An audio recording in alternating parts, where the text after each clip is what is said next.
人讲一句台语有意思。大讲一句的观众朋友大家好，我是电推小姐。今仔日心情歹，话无想要讲伤济，直接讲重点。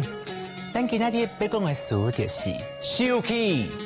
受气，汉字写作受气，罗马字写作思忧受，可以气。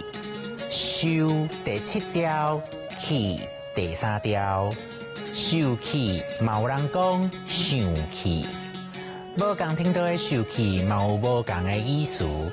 较接听到的像白爽、气噗噗、气心老命、规巴肚火，还是气甲手长目角，拢有人讲。受气的时阵，除了家己伫遐吸气，大部分的人拢会气性地、发性地，还是塞性地。较严重的，有时会掠狂。像我细汉的时阵，阿母有甲我讲过吼，莫卡袂着，就伫遐塞性地。毋则我若受气的时阵，就会直接掠狂。咱会当为受气的人的五官，还是伊的动作，知影伊咧受气。像气甲顿伊顿倒，气甲甲人引，甲人青，甲人骂，甲人叫。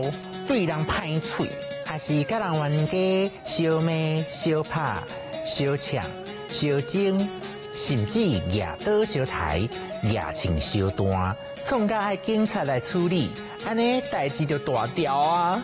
人讲气死言无伤，这句俗语是咧考劝人唔通受气，较袂伤身体。无，那真正气死是真唔得。还有一句俗语。见笑当受气，这句的意思是讲，因为见笑惊人甲笑，才颠倒家己先受气。六受气，气噗噗，气心老命，手长目角，塞性地，气死言无伤，见笑当受气。真侪医学研究拢有讲。受气对身体足歹，不过若有无欢喜的代志，嘛是爱好好讲，讲出来较健康。今仔日大讲一句就讲到这，多谢观众朋友的收看，咱后摆再会。